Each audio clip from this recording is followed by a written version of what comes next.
Armchair Generals Unite! We're maxing out our build queue with the best strategy games you can play right now in 2019. Strategy gaming. It's literally the thinking person's genre. The only reflex-heavy Twitch gaming here is hitting the skip button when the Red Alert series tries to get you to watch one of its indescribable cutscenes. No, instead of trigger-happy action, the strategy landscape is a place where the player can lay out plans and watch them come to fruition over time, maturing like an oak-smoked Paul Rudd. He's 50, you know. This is a genre where responsibility over hundreds of lives is commonplace, and mistakes have biblical body counts. 2019 is proving especially fertile ground for this left mouse button enthusiast's genre of choice, serving up not just big budget propositions, but retro indies, early access projects well into playable territory, and not one, but two prehistoric RTS games. Nothing could sell this video harder than that fact, so let's get on with it. The best strategy games to play in 2019.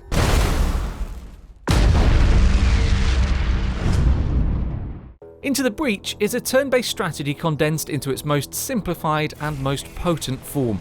Each fight plays out in just 5 turns on an 8x8 grid, and you're placed in charge of 3 mechs. A deceptively simple setup for what turns out to be one of the most deep and brain-melting strategies of recent times. There's a pretty decent story lurking beneath the pixelated grids and mega satisfying kill animations too, which probably isn't an easy thing to pull off when the basic premise boils down to yet another alien invasion.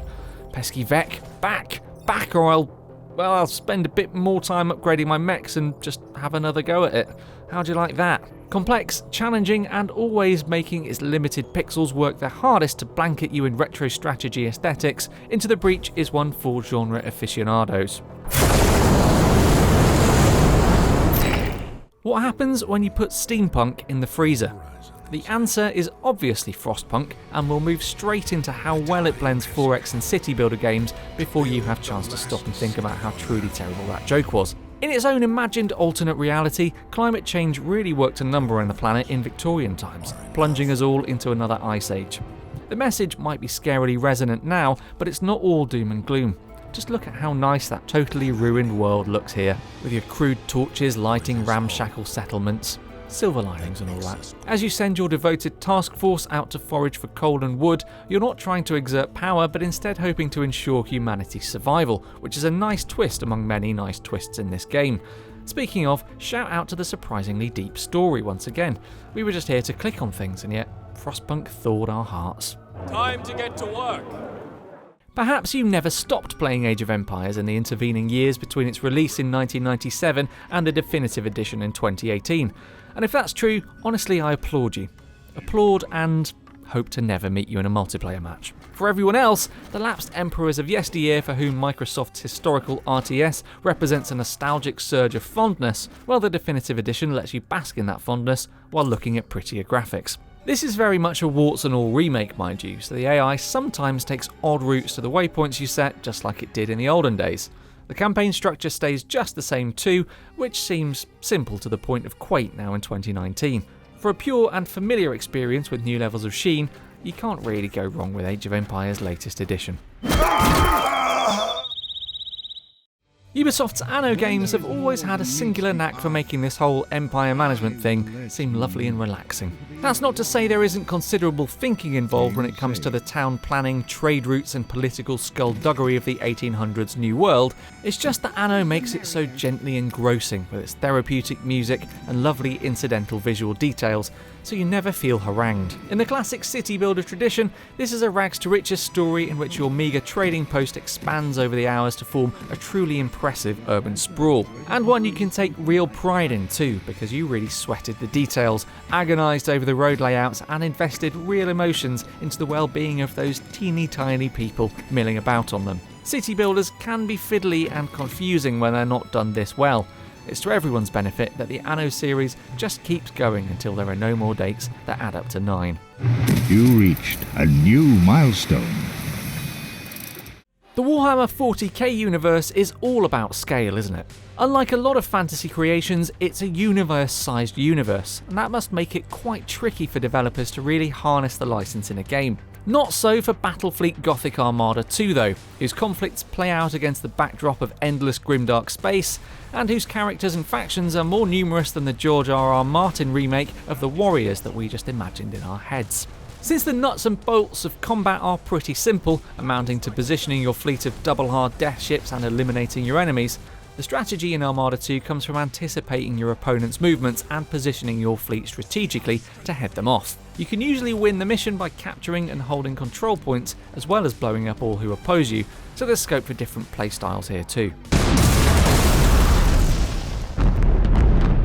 Frankly, what kind of list would this even be if we didn't give Civ a passing mention? While RTS games wax and wane in public affection, Sid Meier's unique take on resource management, city building and combat strategy is evergreen. So yes, Civilization 6 is definitely still a game you should be playing in 2019, because in addition to all the above, it has a new expansion.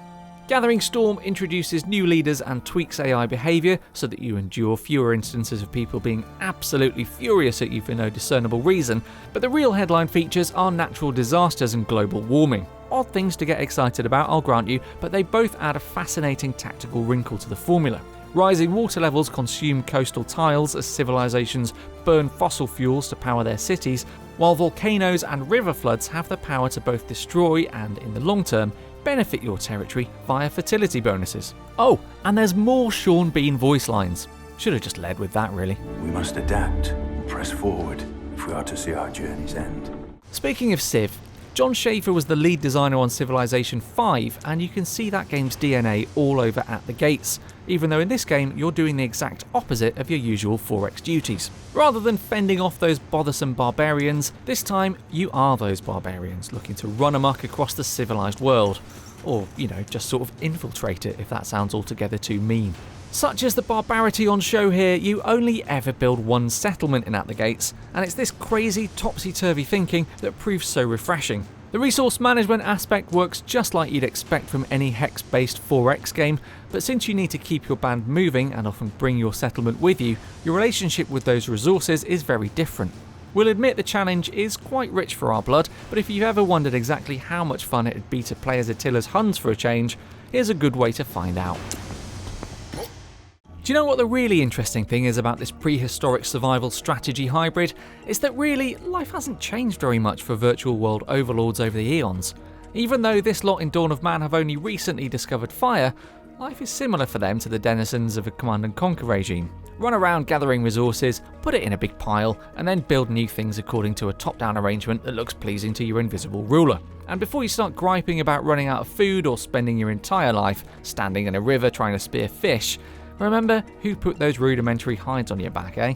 Although you're not terribly advanced at the beginning of the game, you can work your way through a Civ-style tech tree all the way up to the Bronze Age by spending knowledge earned by, killing this lovely wolf here. In fact, interacting with your environment in almost any way earns you a bit of knowledge, so before long you're presiding over quite a clever tribe of tent-dwelling Neanderthals.